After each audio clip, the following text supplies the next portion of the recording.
Om Sahana Vavatu Sahano Bhunaktu Sahaviryam Karavavahai Tejasvinavadhitamastu ma vidvishavahai. Om Shanti Shanti Shanti. So today we begin chapter 2. Chapter 1 was known as Samadhi Pada. And the chapter 2 is called Sadhana Pada. So sadhana and sadhana. These are two different words. Sadhana without elongation and sadhana with N-A-Na. So what is a sadhana? Sadhana is a means to achieve an end. Like suppose you want to go to the palace. Then scooter is a sadhana. Taking the bus is a sadhana. Bus is a sadhana. Now what is sadhana? When you employ a sadhana again and again and again, repeatedly until you reach your end. That life is called the life of sadhana. So then yoga becomes a means of life. Yeah? Yoga becomes a means of life. And then, so that is what is being mentioned here. Sadhana is the chapter. So the first sutra, let us see the first sutra.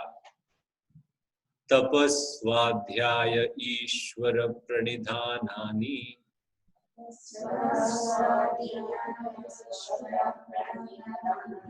Kriya Yoga. So from this we must understand that Kriya Yoga, a life of Kriya Yoga, is the sadhana. Okay. So yoga is not something we do. Yoga is a lifestyle. You live a certain life with a commitment, and that is called yoga. You have a goal in mind to become one with your true self, and that is called yoga. And for that, samadhi was seen as something necessary in chapter 1.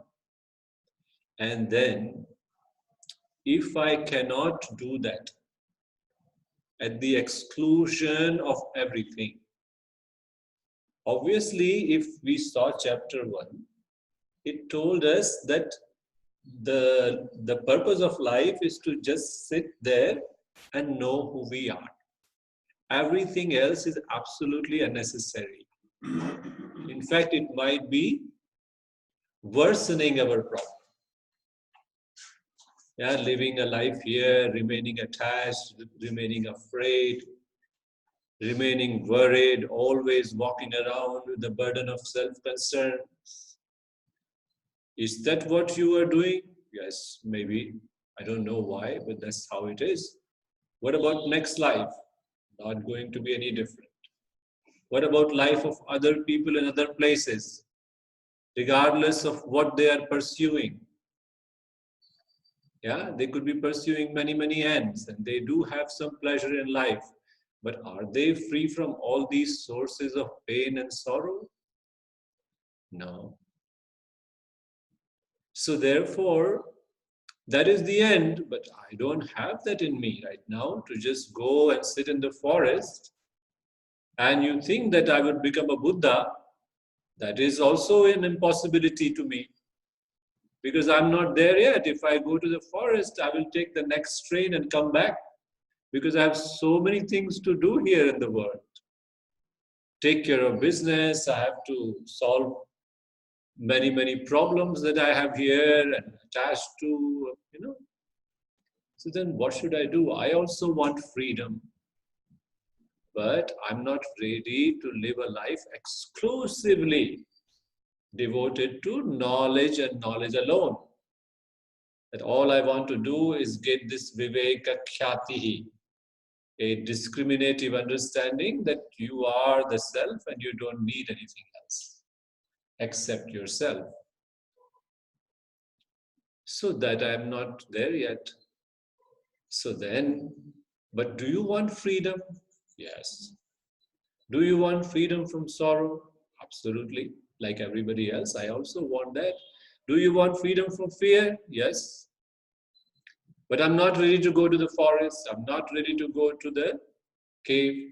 But I also want freedom.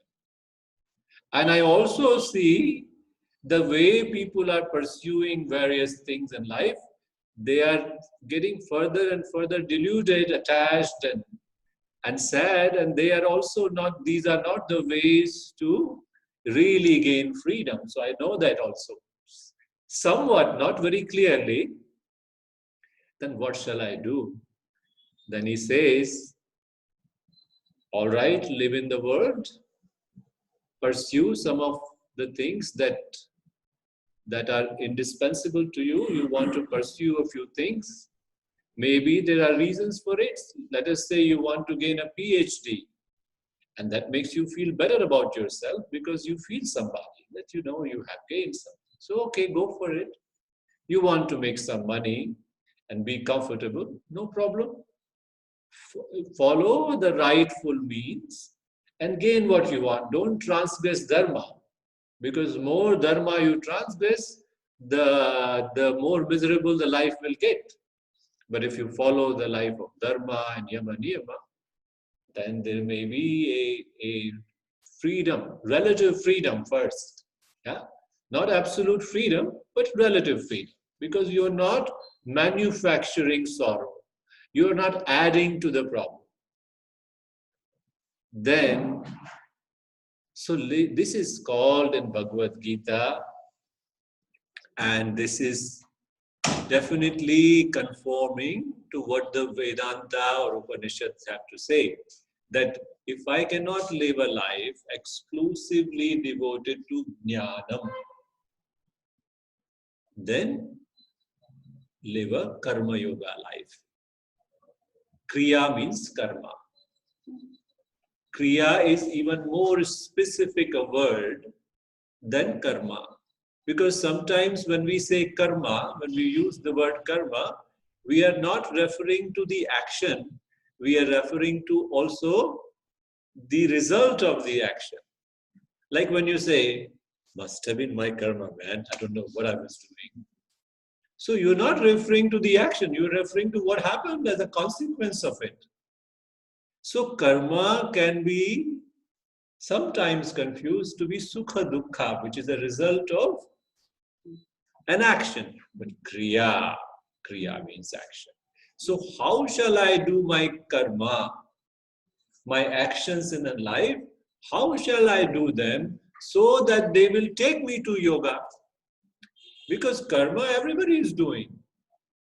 Everybody in the world is doing something. Can you call them all karma yogis? You can call them karmis. They are karma nishtha. They are established in karma. This karma I'll do, this is the purpose of my life. So I'm a banker, that is the purpose of my life. I'm a farmer there, that is it. So they have a limited definition of who they are. And that is very, there is no inquiry, there is no knowledge. So what about me? If I also live in the world like them, then there is no freedom. I'll remain in the same sorrow go round, sorrow and fear. Therefore, what is Karma Yoga life? Well, living a life of observation. Tapas. Tapas is a very big word. It can encompass your inquiry into the truth. That is the greatest tapas. That I take myself to be this, I negate that, and I discover I am the Atman who doesn't need anything. That is the greatest tapas. removing the curtain which everybody else is living under. They are living in the well of avidya, and I find out that I am the sun shining in all those buckets. Everybody thinks they are down there in the ocean of sorrow, and you are like the sun shining, completely free from all the problems of taking myself to be a limited person on the earth. There are reasons for that, but I can negate that conclusion that I am only my body. I could be much, much more than that. And that is what is to be discovered. But I can begin by living a life of tapas. Tapas means austerity. That is the translation. Austerity means deliberately going through certain sufferings. Okay. And that meaning also you can take fasting, creating certain resistance to hunger and thirst by denying yourself food and water for some time, living in very, very hot conditions so that later on the hot doesn't bother you, living like a penguin up in the Himalayas and being very proud of it. So sometimes the tapas can give you a false sense of self. Everybody goes down, 300 miles down to the Rishikesh or something. I live in Tapovan, where it is minus 40 degrees. And look at me, I'm 90 Avenue.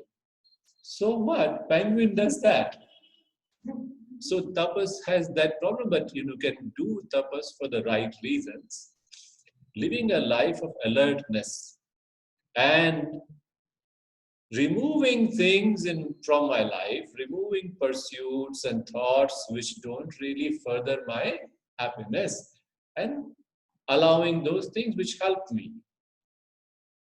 More or less, that is tapas, yeah. Living a life of ekagrata, you, mind, body and soul, you are going for your goal, which is freedom. So employing my instrumentalities in the right direction, tapas.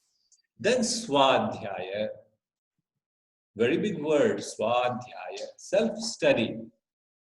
So looking at yourself, but not the psychological self, okay? Psychological self, we know, we can go somewhere and we can know more about our psychology, yeah? For that you don't need the books. So what we are trying to know, there is a self which is free from problems. Psychological self is not free from problems. And psychological self tries to find answers within the field of psychology, and there are no answers. Because a psychologist also seems to be needing a psychologist at some point. So then you need a therapist who is the therapist of all the therapists, call him Ishwara or whatever. And that is where you find that there is no problem. In psychology, there is no solution. And in Ishwara, there is no problem. And that's how you are. So first, we want that ananda, that freedom. Everybody wants that. And it is, first of all, we have to allow that as a possibility. A lot of people don't even think that there is something called ananda, free from sorrow. Ananda, untouched by sorrow. There is a thing like that. Then it's not an imagination. It's not an imagination made by your mind. Otherwise, that won't be Ananda again. So we understand that there is this consciousness which is not a product of thought. It is because of which the thoughts are.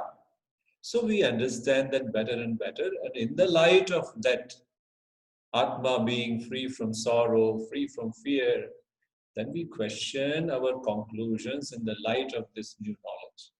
That is called Swadhyaya. Like in a couple of commentaries, in a couple of commentaries, I read that Swadhyaya, at least in this context, specifically refers to study of scripture. That's right. but then the scriptures with regard to the self. That's so that right. you reflect on what you have studied, not that you think you're Absolutely. sitting and, No, so absolutely through not. scripture, you want to reflect on those scriptures with regard to the self. I see, when you suppose, that's a good question, what is Swadhyaya? So we say it's a very well-defined word, so you don't have to even struggle for its trying to come up with a meaning. So what is Swadhyaya? Is studying the texts of self-knowledge. Their purpose itself is moksha. Let us say there is a magazine called Runner's World. Now, who will read it? People who are interested in running. Suppose you have nothing to do with running. Would you pick up that book with that magazine? No. So and it is not for curious ones. It is for those who want moksha. It is moksha shastra. So like, when you want to see your face, you go to a mirror. Similarly, when you want to see yourself, then these books mirror yourself as it is. So it is immortal. So then it is free from sorrow. It is free from fear. It is free from any self-concerns. And so that is how they show you in that. And I find that I was taking myself to be something other than it. And so they say is studying the Shastra, the scriptures, Moksha Shastra. The only purpose of these books is to give me freedom or make me see that you are free. In the vision of the Shastra, you are not somebody struggling to become free. It says you are already free, you just have to know it. And so that knowledge I gain with the help of a teacher. What is called the guru. That is the only place the word guru has any meaning. The one who removes this spiritual darkness. Everybody else is a respectable teacher, not a guru.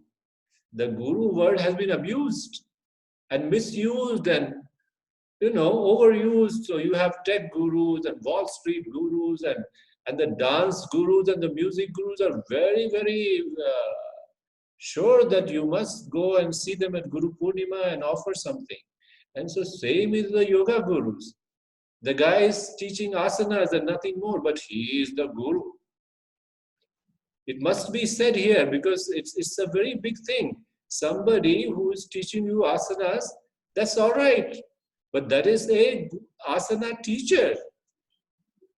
Guru is a very sacred word for us. And then what has happened?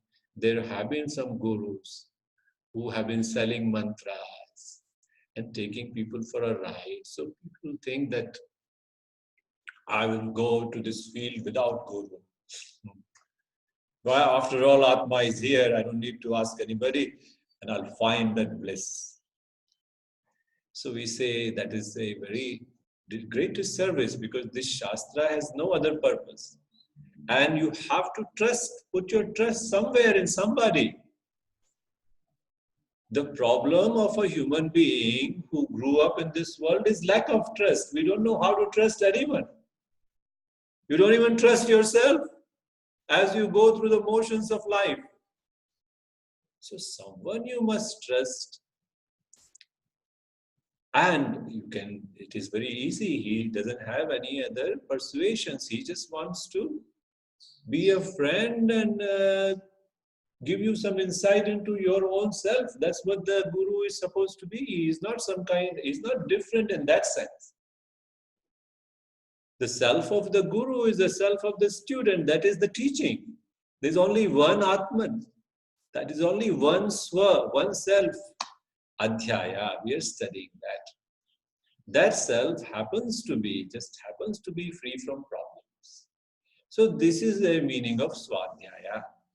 Then, is it safe to say that Patanjali specifically refers to like the Gita, the Upanishads, when we talk about these scriptures, specifically we talk about the self?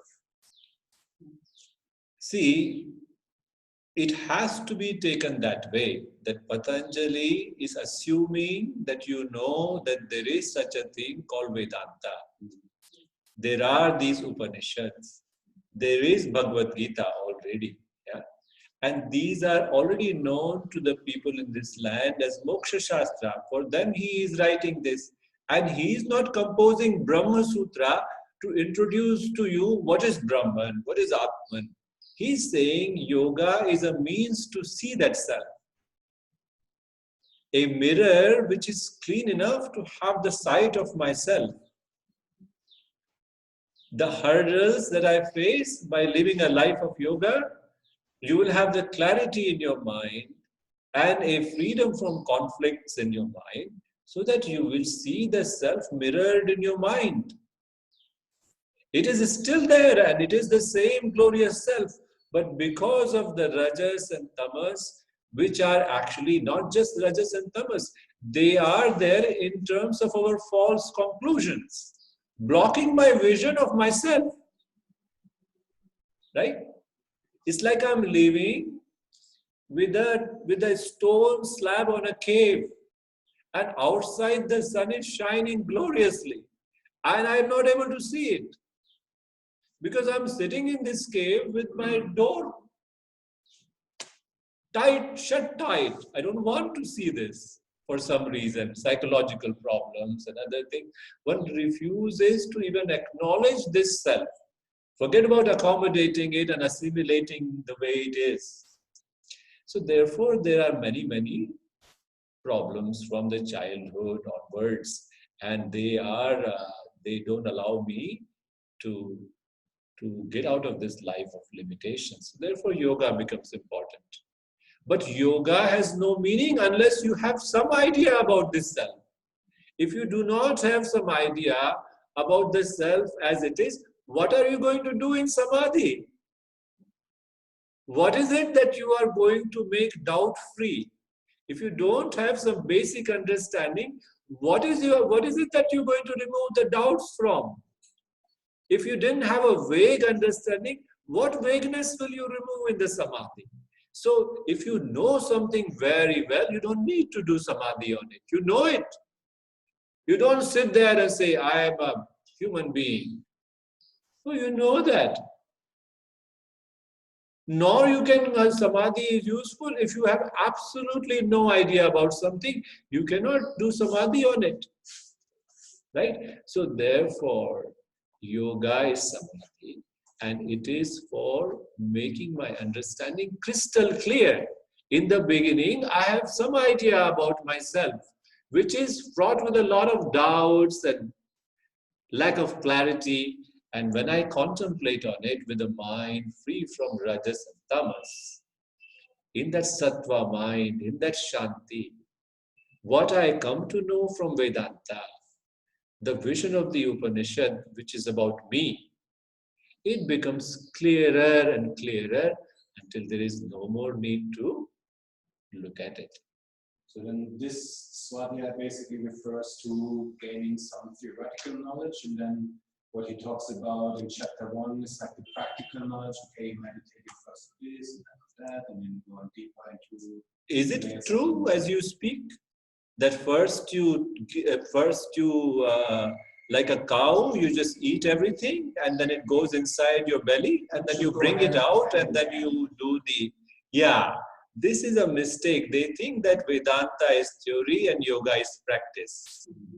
All right, first you swallow all the theory, all these words, and you don't understand anything, and then later on you do yoga, and when that stillness, and then the knowledge is going to be produced. Well, suppose you hadn't had any study. You think that stillness is producing knowledge, or the knowledge is producing the stillness? So the Vedanta is the pramana. When, suppose you say some of these people have not listened to it, that's ridiculous because it's all over this culture. In the songs, and so you can be on a square, like some missionaries are talking on the square. You cannot live in India without listening to what they are blaring through loudspeakers. So similarly, it was all over the place. Everybody knew that there is a self free from problems. There are songs about it, bhajans. You cannot but pick up, it's all over the place. And then if you contemplate on it, it's just that the vision is not very clear. How do you get heard? By getting a better understanding of it through the Gita, through the Upanishad. So anyway, stillness alone cannot produce knowledge because people have a capacity to become still for some time anyway. So in the deep sleep, you don't have anything. But you wake up and you are not a Buddha at all. You had a stillness, right? And similarly, suppose you became still. All right, you have the quietude. But what vision are you going to get? Suppose even if you have an experience of oneness in that stillness, you will come out and you will forget about what it is. So you have to interpret that experience. You have to interpret, you have to understand. It's experiences we have had, so all these experiences we have been having. Like right now we are having an experience. Right? To whom is this experience happening to? To you. Suppose you don't understand this experience completely. Nothing is gained. So life is not about gaining another experience, some kind of an earth-shattering experience of enlightenment. Even if you got it, people come back from it and they want a repeat of that experience because they did not understand what it was. If you understand what it was, it is you all the time. You are not going to be locked into 30 minutes of samadhi. You are the truth of the universe, the consciousness, and you only get a better clarity about that in samadhi. You don't become anything. You don't gain anything positively. All right? For most people, they don't lose anything also. The life continues. So neither you lose anything, nor you gain anything. And you have been an experienced hunter for a long time. And so you are hunting for another experience called samadhi. Like some businessmen. So they were a great, successful businessman and they transported their business skills and spirituality. So they are great businessmen now. They're as commercial as they come. And they found that this is a better business. They were doing some textiles and some other businesses and they were very successful. And now once they got into the business of spirituality, then they perhaps even feeling guilty. My God, I was wasting my time. Look at this. This is a flourishing business. There is nothing like it and I don't have to do anything. I get to live my life the way I want. I can be free of any burden and everything is being taken care of. My devoted disciples and shishyas, they are taking care of everything for free or for very little money. And it's going on. So what are we? We have been experienced hunters for all our life, but that is not Swadhyaya. Swadhyaya is to see how you are in the light of these scriptures. Swadhyaya. And also a meaning which is used for Swadhyaya is Om, Om, Om. So taking Om or any other sacred mantra, according to Patanjali, and contemplating on it, be there, not go all over the place and the mantra is being chanted. Be there with the mantra. You are the meditator. So when you do that, it is called Swadhyaya. Because what does it do? It not only gives you quiet, it also, like when you say Om, Om is understood in this culture very well. So as you say Om, see, quietude can come by chanting Coca-Cola also. Coca-Cola, Coca-Cola, Coca-Cola. Are you serious? Chanting Coca-Cola is going to make me quiet? Of course it will. It's no better or worse than any other chant. Why? Because when you say Coca-Cola, Coca-Cola, Coca-Cola, what is my next thought? Coca-Cola, Coca-Cola. then that means anxiety cannot be my next thought. Fear cannot be my next thought because Coca-Cola is there. How can... So Coca-Cola will take your fears away. Coca-Cola will take all your sorrows away. I tell you, it's the real thing. The real thing. Huh? That's the new slogan, we know where it came from. Yeah. Coca-Cola, they used to have a caption, the real thing. What does it mean? Pepsi is unreal. That's the meaning. Coca-Cola is real. Everything else is unreal. So that will free you from a lot of, but it won't give you any meaning, you know. So that's why I understand this is not a stillness. When we talk about it as a stillness, it's not manufactured from external pressure, okay? It is a stillness which comes because of some inner resolution. You have no more questions. They're not putting pressures on you. And so you have a resolution in your mind. There is no conflict. All your conflicts are gone. And this is the pursuit, that is the pursuit. That is not even a question. You know that this is the only thing. So there will be slowly a graduation in this direction. You are, by doing Swadhyaya, there is a clearance taking place within. The questions are dissipating.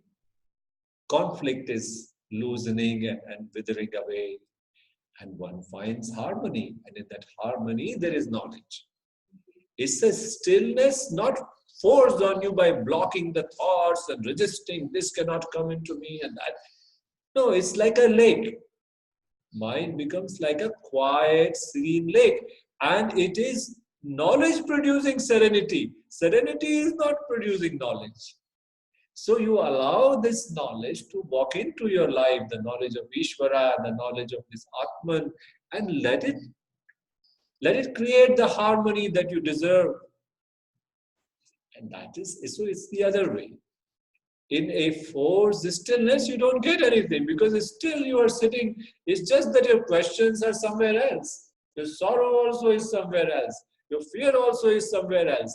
And when this stillness is gone, which was manufactured by you, it will all come back like a flood. Nothing.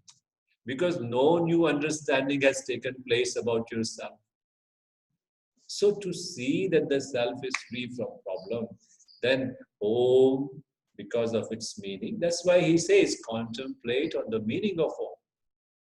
Chanting itself, he doesn't advise. He says chant and contemplate on the meaning. As we saw in chapter 1, chant Om tad japa tadartha bhavana.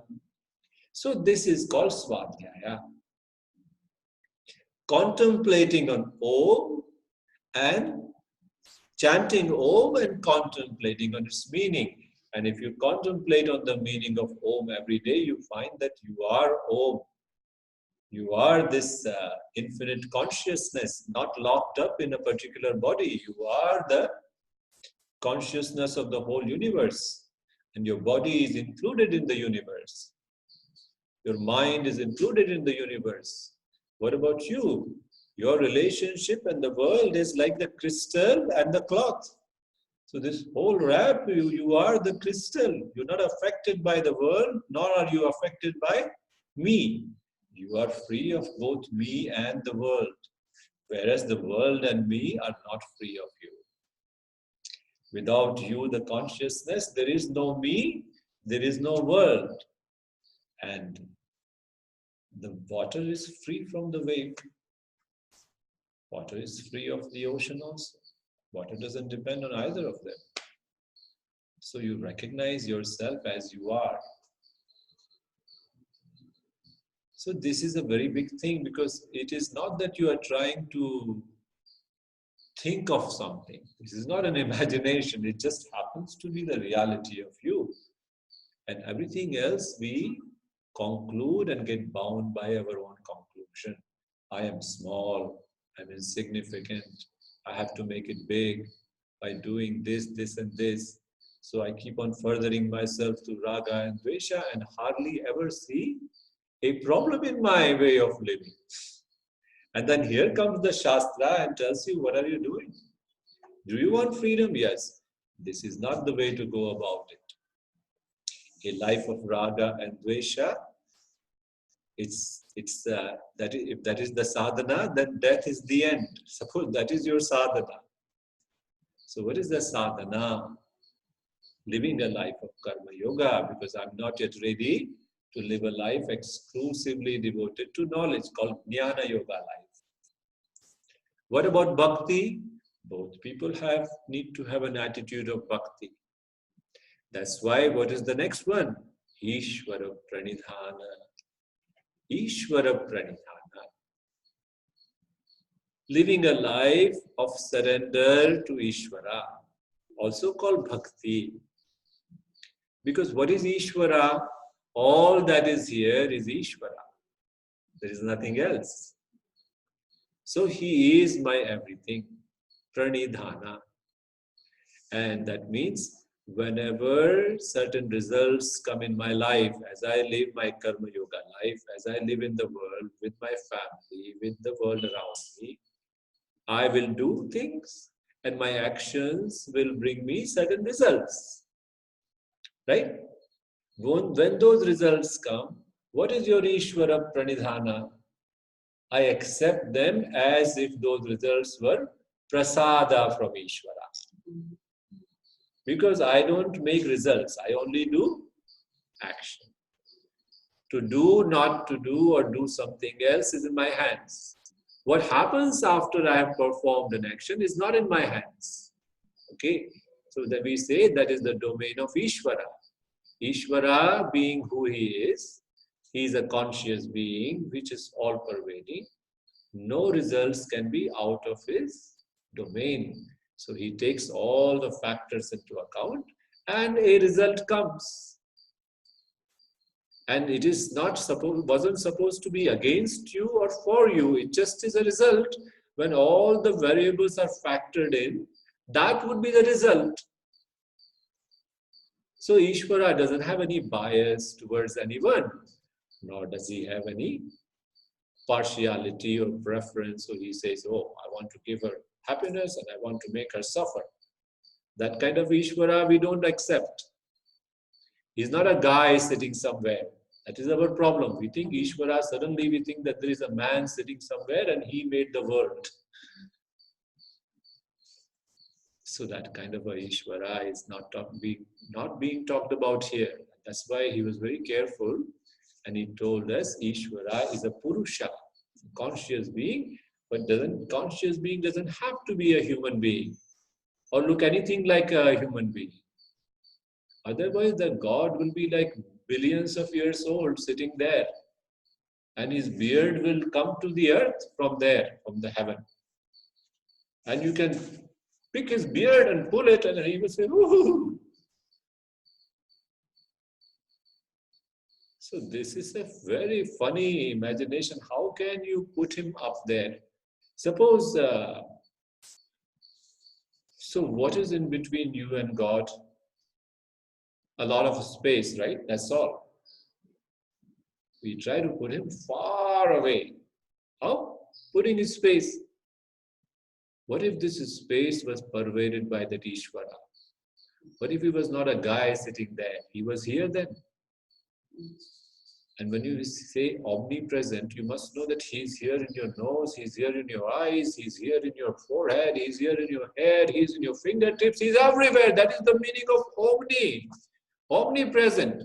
And you think that he's sitting here. And rest of the body and prana, what about that? That is not included in omni. That's the whole thing is Ishwara. Okay? Ishwara is not a little thumb sitting here, small little Ishwara crying from there. Why don't you look at me? Everything is Ishwara. That's a very different. So Ishwara Pranidhana is an attitude without which there is no karma yoga. Honestly, without Ishwara Pranidhana, there is no jnana yoga life also in the forest.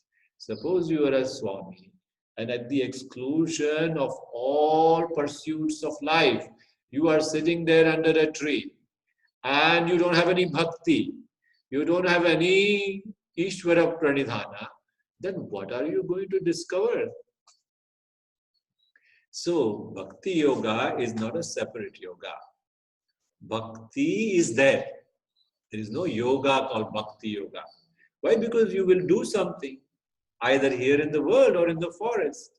So whether you're searching for inquiring for knowledge exclusively, or whether you're living in the world, you have to do some karma. And bhakti is not something you do. With bhakti you do. So bhakti is an attitude. You can do anything with bhakti or without bhakti. You can approach anything with devotion or without devotion.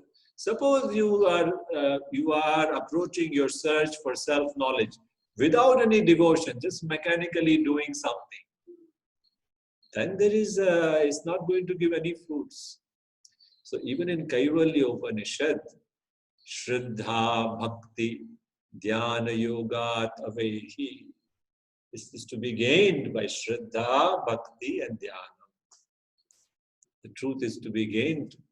So a bhakti is an overriding, underlying, in and through attitude with which is suffused your search for knowledge, with which is suffused your karma yoga life. Okay? So it is not another standalone path, nor is the Raja Yoga, because everybody can sit in asana, everybody can do pranayama, everybody can help themselves with some meditation. So whether you are exclusively pursuing knowledge or you are living a karma yoga life, doesn't matter. So then these are the two lifestyles one can pursue depending on where you are. If you are ready for forest, that means you should have a leisure in your heart. The world is not bothering you, the family members are not bothering you, your own dreams are not bothering you. You have been able to look at everything and, like a piece of paper. So you look at what is there on the piece of paper and you found it useless, and then you can tear it into pieces and throw it in this trash can. Okay. And then you don't have to reach for it. Why? Because you looked at everything. Suppose you didn't look for it properly, then you will pick it back up. Yeah? So you don't go to the forest until you have grown out of the world. If you still have pursuits in the world will keep on calling you without a cell phone. It will ring in your head, not on your ear, it will ring in your head. All right, I think we have to do this now. So you'll be back. Suppose you wanted to be a politician and solve the problems of the country, you'll come back. Suppose you wanted to start an NGO and help the people free from poverty, free from this, then you will come back. Suppose you wanted to enlighten the whole world, then you will be opening a shop here and continuing in the world. So to go to the forest means you should have settled all your equations with the world. You don't have to do anything. You have to be very sure that what you are doing, you won't do anything else.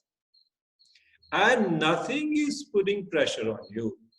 You have neutralized your ragas, so that no raga calls you back. And you have no dvesha, so your mind doesn't have to think about people of the world at all.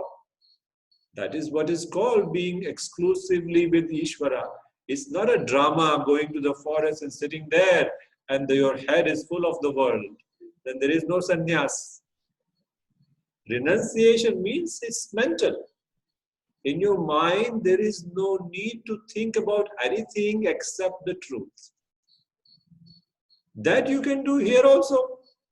Just based on what you say, fully surrender, or calling back to good cause.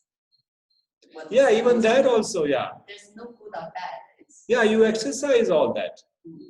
So suppose you want to remove the poverty of the world. Don't you see how many people are poor and suffering? So that is a very limited definition of poverty. The monetary poverty is the poor. Rich people are also very, very poor, psychologically poor. They don't know how to give up thinking about themselves. So they have a poverty of spirit. And suppose nobody had a poverty of the spirit, then there is not going to be any poverty in the world. There is poverty in the world because people are attached to themselves, attached to their money, attached to their greed, attached to their possessions. Me, me, me, me, me. That is the reason for poverty. Suppose this me, me, me, me, me was not there, then will there be poor people? Suppose there was this me, me, me, me, me was not there, will there be wars? So then there is a poverty is very big. It's just not money poverty. Money poverty is a manifestation of the inner poverty. Poverty outside is the understand. So that we are. Suppose somebody wants to be a giver, okay, be the giver. But that giver has his own problems. Giving doesn't solve it. Yeah. So then this is a totally different idea. There is no selfishness in it in one way. Why? Because that person becomes an example how to live a life free from greed, free from selfishness, free from... in fact, he won't be born again. So he can also teach you how to live a life without being born. Then you are not a problem for anybody. Nobody has to feed you afterwards. Nobody has to clothe you. Nobody has to bring you up. Nobody has to waste their time on you. You are gone. And you can teach others that there is a possibility. You become an example like Buddha for generations to come. Yes, there is more to life than just what meets the eye. There is a much, much more. In fact, what is life is not even here. This is a small little part of it. The eternal life has so much more than just the world. Anyway, so that's all. It's a very big inquiry. Tapas, Swadhyaya, Ishwara, Pranidhana, living this life. And when you are performing your karma, you follow Dharma. That is another part of Ishwara Pranidhana. Because generally what happens, we are not able to surrender this pressure. The pressure of my own cravings, longings. I want this badly. And so what is, if it is against Dharma, you give it up. That means you have refused to live anymore this life of pressured life. That is a surrender. While doing the karma, I surrender the pressure that I have within me to do one thing. And not do what is right and do what is wrong. There is a pressure. And by committing myself to Dharma life, I surrender that pressure. That is one pranidhana. And when the results come, I have refusal to accept them as they are. I want to dictate that I'm going to decide what should be the result of my action. This is what I want. That is not surrender. Your own will is rising its head against the will of Ishwara. So you surrender it. That I am not going to, my will is not going to be at a tangent to the will of Ishwara. My will is in harmony with him. So, oh Lord, give me the strength to change the things I can, yeah? And give me the serenity to accept the things I can't. And give me the wisdom to know the difference. So this is how a limited individual then lives in the world. And these three things together is called Kriya Yoga or Karma Yoga. Tapas, Swadhyaya, Ishwara, Pranidhanani, Kriya Yoga. Then Samadhi Bhavanarthaha. So Samadhi Bhavana Arthaha for the sake of Samadhi Bhavana, that I don't have right now in me to be contemplative. Samadhi Bhavana. Samadhi bhavana, an attitude of being meditative. So that is not there yet. And so this Kriya Yoga life will become a sadhana for that. If I'm not contemplative today, in time, a life of Karma Yoga will make me so. Living a life of tapas, living a life of Swadhyaya, accepting things as they are. That will give me the required leisure to become contemplative. And another thing that is happening is that my own ragas and dveshas are not allowing me to see my freedom. And so what will happen to those klesha? They will become very weak if I keep living the Karma Yoga life. Klesha tanu karanarthasya. So the other purpose of Kriya Yoga life or Karma Yoga life is that it will make my kleshas tanu diluted, weakened. So klesha tanu karanarthasya, for the sake of tanu karanam, of the kleshas. So avidya, asmita, raga dvesha. Raga dvesha are the ones that maintain my me. So likes are very strong, dislikes are very strong, and the whole life is sometimes sacrificed at the altar of these ragas and dveshas. That's what we see, that all the person considers himself, I am the karta, I am the bhokta, I am the karta. I want this, therefore I do this. Raga prompted karmas, dvesha prompted karmas, not dharma prompted karmas. Raga, dvesha. I want this, therefore I do this. I don't want this, therefore I do this. This is the whole life of a person who doesn't have any other understanding of himself. So he is in the, led by ragas and dvesha, he goes headlong to his death. And then only to come back with the same understanding of himself or herself, I am the bhokta. And therefore he becomes the karta again. So with the senses, with the organs of action and body, he is back again. Why? Because he never saw his freedom. The life went past and he was busy with his raga dvesha. So what does he do with this life of tapas, swadhyaya, etc.?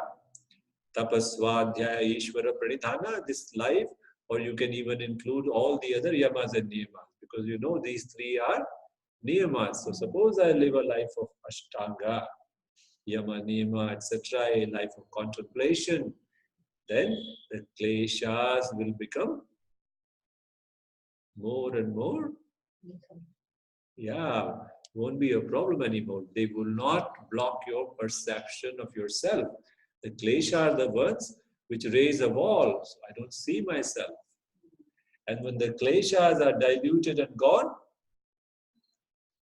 then it's clear to the person.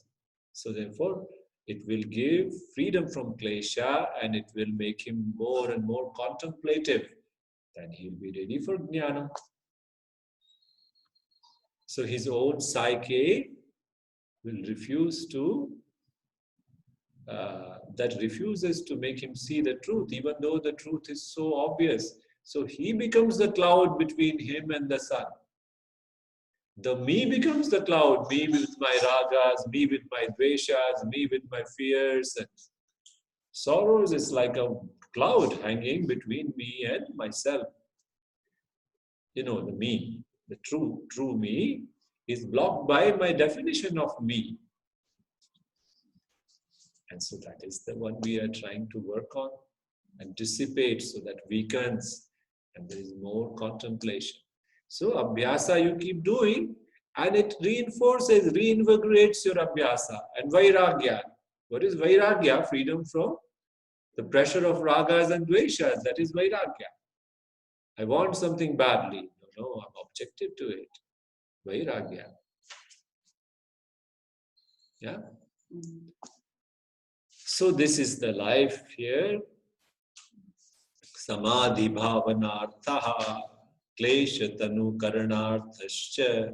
And since a karma yoga life, a kriya yoga life is helping you to develop this contemplativeness and this freedom from klesha, this then becomes a sadhana.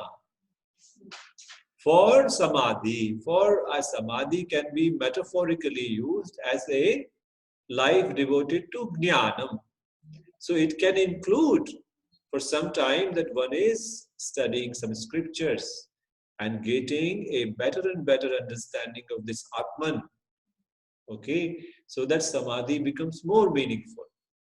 And then also it can include certain inquiry and negating the other ideas about the self. The self is a momentary self, self is an impermanent self, self is a zero self, self is other than Ishwara, self is a part of Ishwara. And then how to approach it, and about that also there are various doubts. They all go away by using these aklishta vrittis, okay? Getting out of the well vrittis. Klishta vrittis are the pleasure and pain vrittis which suck me further into the well of karma. And what about these knowledge producing vrittis? They are always taking you out of the samsara. So that contemplation is useful. That is also vritti. When you're getting out, that is also knowledge. No, be still. What knowledge? Then you will remain. So the clarity which is born out of, you allow the Maya Devi to come and teach you Vedanta, to come and teach you the glories of your own self and make you see clearly that you have no reason to stay here, you're free. So that is called avidya keeps you in, Maya gets you out. Both are the same power of Ishwara. They are not two different things. Okay. So self-knowledge, and then we call it nididhyasana, like dhyanam. So meditating on yourself, meditating on the meditator, the asampragnata samadhi. Okay, that's how one is free, and one, with the help of one's mind, also concludes the same thing. Atma is free, and when I look at it properly in a sattva mind, then I also see it as free. I see myself as free from the body and the world. In my own mind, what I call my mind, right? The yogi sees in his mind that I was always free and I was mistaken to take myself to be bound to the body. I was like the candle in the kalabasa, in the pumpkin. Without the candle, the pumpkin had no life. The Halloween pumpkin, it was a ghost. And the candle made it come alive. And so what did I think? I thought the candle depends for its life on the pumpkin. My God, you cannot be wronger. Cannot be any more wrong. The candle doesn't depend on the pumpkin in the least. You take the candle out and put it outside. It doesn't need to be put into another pumpkin for shining, okay? The pumpkin will shine free of the candle will shine free of the pumpkin. But without the candle, pumpkin has nothing, right? That's how you are. You are the existence of the universe, not just the existence of this one body. I said, you're making it up. No, that is your mind talking. It can't say that. So this consciousness is undeniable. It is what it is, and it has to be seen with greater and greater clarity. And there is nothing else that needs to be done. So we say this is the purpose. Samadhi bhavanarthaha. Klesha tanu karanarthasya, and for diluting tanu karanam, making them weak. Like you turning it was a tree and you reduce to the size of a sprout. Now sprout is a little weak. The tree can be very strong, right? With a huge stem and branches and it's big. No. What happened to the klesha tree? It became like a little sapling, a little sprout. That is the purpose of living a life of Ashtanga.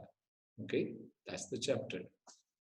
What are kleshas? We will see that tomorrow. Om Purnamadah Purnamidam Purnat Purnamudachyate Purnasya Purnamadaya Purnameva Vashishyate. Om Shanti Shanti Shanti.